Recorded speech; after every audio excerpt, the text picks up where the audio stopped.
This is Stop Killing Games' latest video from Accursed Farms. Says new option available to get law passed. And before I even play this video, there is an update from Ross promoting the video. He said, Stop Killing Games has a new option to get legal protections from publishers destroying games. There is an opening to be a potential rider on the Digital Fairness Act. More details in the video and description. So let's see what Ross has to say here. Hey everyone, I'm surprised how often I'm saying this these days, but I have big news on the Stop Killing Games campaign. This is not an exaggeration. We have a new option that could get new law introduced to start protecting games you've already paid for. Though it's only for Europeans, again. Sorry, what can I say? Europeans seem to have all the options on consumer rights. I'll cut to the chase. The Digital Fairness Act in the EU has opened up for public commentary. Now, the Digital Fairness Act currently does not cover the problem of games being destroyed, but it covers a few issues adjacent to it. I'll get to them in a minute. So the strategy here, which has been suggested by the BEUC and some political insiders I've talked to, is to politely suggest, hey, maybe the Digital Fairness Act could swing a little to the left and protect video games while it's at it. As of the time of me recording this, there are 17 comments on its page. So if we had... This is about to be flooded with comments. Say a few thousand polite suggestions to include protecting video games from being destroyed, that might get the EU's attention. From everything I've heard, this strategy has a real chance of working. I would not call this a long shot. I would say it's another one with maybe coin toss odds of being successful. And best of all, this is an additional option on top of everything else we've been doing. I just worry if something like this goes through, then the other thing would be like, well, no, it's already taken care of with that other thing. We don't need to worry about a rider or anything like this now. The Consumer Protection Agency investigations in multiple countries, still happening. The European Citizens Initiative, still happening. Though seriously, hurry up if you haven't signed it and you're eligible. It ends in just a couple days. Oh, wow. So let's go overkill and open up this new option. Though again, it's only for Europeans, sorry. But more people can participate in this than the Citizens Initiative. For example, some European countries aren't part of the EU, but they're EU adjacent.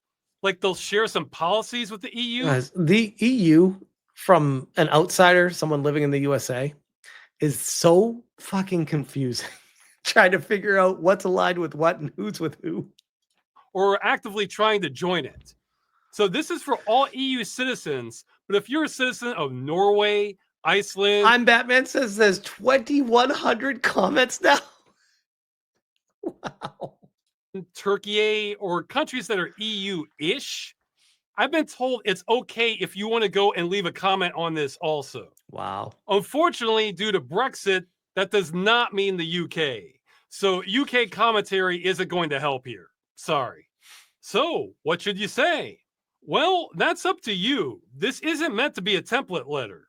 In fact, if everybody writes the same thing, that could get flagged as spam. So you really do have to put this in your own words. However, I've been given some guidelines.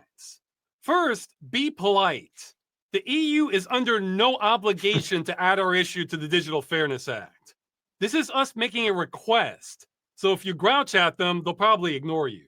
Second, ask if they can add protections against video games being destroyed that have already been sold to customers.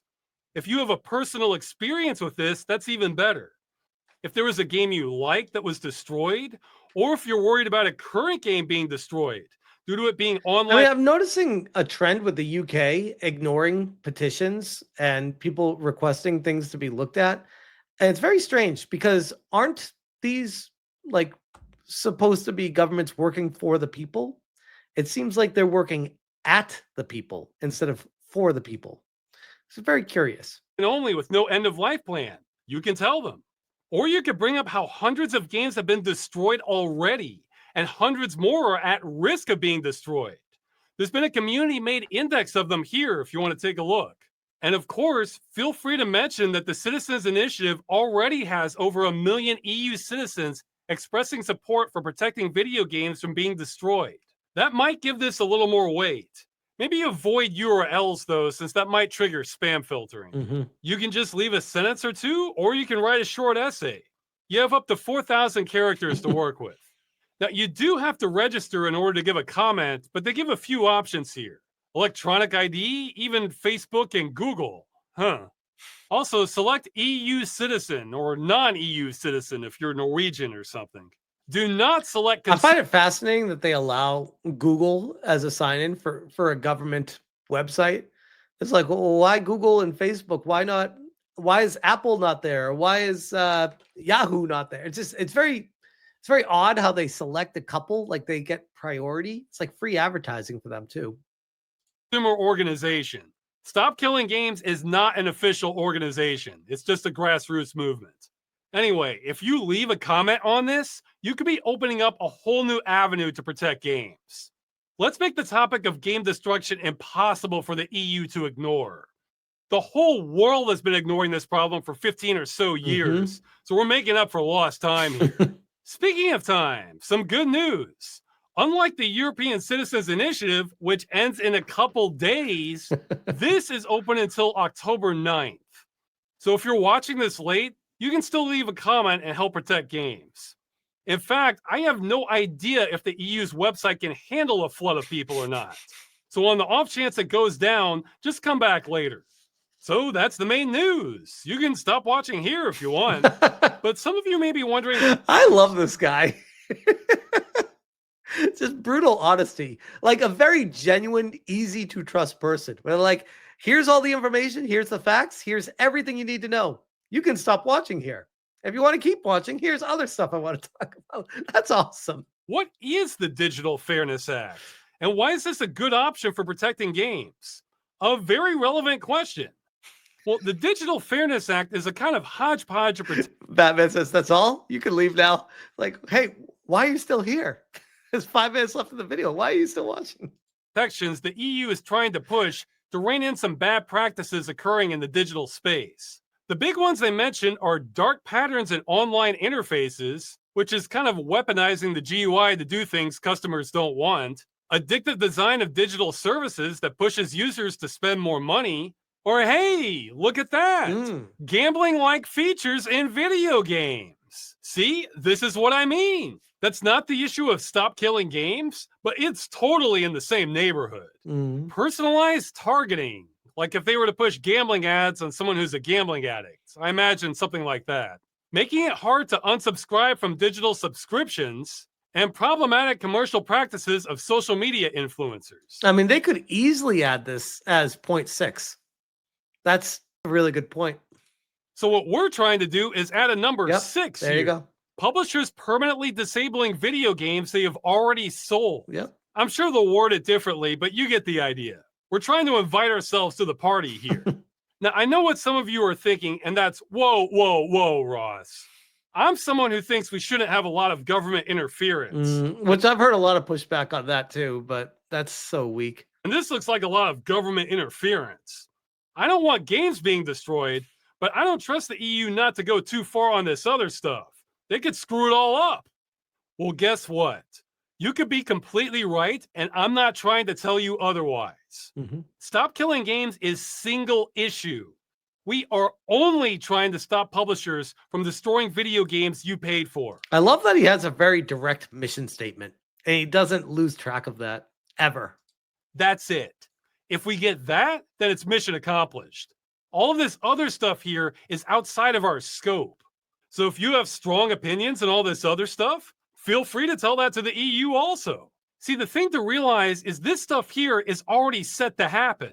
We had nothing to do with any of these proposals. But if there's a chance we can piggyback our issue onto legislation that's already happening with or without us, oh, yeah, we'll take it. I mean, we're trying to keep Stop Killing Games contained to just the core issue.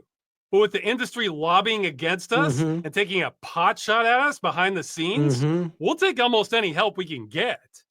Anyway, I want to end this saying concern for government overreach is a valid concern, but only up to a point. For example, the issues in the Digital Fairness Act sound like good practices to rein in, but I could also imagine scenarios where that backfires. But saying that about stop killing games has always rung hollow to me. Because I think the worst possible thing that can happen to gaming is games you like or want to play being destroyed forever. I don't, because I agree with him. I don't understand how the government intervening here would hurt what we are requesting. Maybe there'd be an overreach where they'd come up with like well, if that's what you want, then you need to pay a $5 fee for every game that you purchase to guarantee this on top of the current, like that could be something stupid that gets put on for publishers to make even more money off of games. I'm just spitballing here how it could backfire, but yeah, there are things that could happen. Well, that's already happened to the tune of hundreds of titles, and the industry is promising to put resources into killing many, many more. I mean, live service games don't have to be synonymous with titles that are destroyed forever, but that's what the industry does the vast majority of the time. Now, of course, gaming could get worse than it is now, but I don't think it could be on a worse trajectory. I brought this up before, but I'll never let my audience forget it. If you want to know what the video game industry as a whole wants for us in the future, look no further than the original Xbox One reveal. Some highlights of that were no game sharing, needing to connect to the publisher every 24 hours or all your games would stop working. Which, Jesus, punched my mic. By the way, like this has been telegraphed for years now. And we saw it way back then, and they're like, oh, the public's not ready for that yet. Let's wait. Let's try to wear them down until we can start pushing this kind of stuff. I'm like, no. This is never going to happen. We will resist this forever. This is not the direction gaming will go. Having every game you own on the platform be at risk of being completely destroyed when support ends, even if you have physical copies, and having a mandatory surveillance camera that could detect biometric data like your facial expressions or heart rate, and would upload that data to the publisher. Now, they ended up backing off of some of that due to competition, but the industry tipped its hand there. This is the trajectory we're currently on. It's just slower now. It's the whole boiling frog metaphor. Microsoft's mistake was they turned the heat up too fast. And it's not just them. Stadia had streaming-only exclusives. How do you get less ownership than that? Ubisoft has its infamous quote about players needing to get used to not owning their games. And Blizzard killed a game they sold over 50 million copies of, which made them billions of dollars. That's crazy. And they kept everyone's money. So they were rewarded for that. And that's the path we're on right now without regulation on this issue. So if we don't get regulation, the industry is promising to kill more of our games. But if the regulation backfires, what's going to happen? The industry will still kill our games? So yeah, I'm not scared of the government making gaming worse than this. Like I said, I think the government could make it worse, but the chances are it wouldn't. My example, I just kind of spitball. It's like if they add a fee or a tax on top of it that goes to the publishers, not so different than in California at grocery stores. They started charging 10 cents for a plastic bag to put your groceries into. And they say it's for the environment and it's to dissuade people from using more plastic bags. And it got approved. Apparently, people voted for paying more money at the grocery store. Only in California would they do something like this. And what happened with that? Turns out that the major proponents for it were Walmart, Target, massive corporations. And who gets the 10 cents? It goes 100% to those grocery stores. So of course they want you to buy more bags, and that makes them millions of dollars a year if it gets expanded out. Of course they want that. That's insane. This is one of those things where it's like it's just an added tax that the government could implement, and the publishers would be like, yeah, sure, okay, we're okay with this. You're gonna get more money from people? Okay, yep. We'll just make it available and they'll have to pay us more money. Like, I could see that being a direction they go. What the industry wants here already scares me more. All right, that's it. Last call to go sign the EU initiative and first call to go comment on the Digital Fairness Act. Let's get it done. Great, great video by Ross again. Banger, banger video. And yeah, I do think that Stop Killing Games is on a great path right now, but I do hesitate to get too excited for any of that because at the end of the day, when you're dealing with the government, yes, they supposedly theoretically speak for the people, but in reality, they have their own corporations and interests and friends behind the scenes in mind. So who knows how it's going to end? But I'll definitely be keeping tabs on it as I always have been to see what happens next. But I'll leave that one there.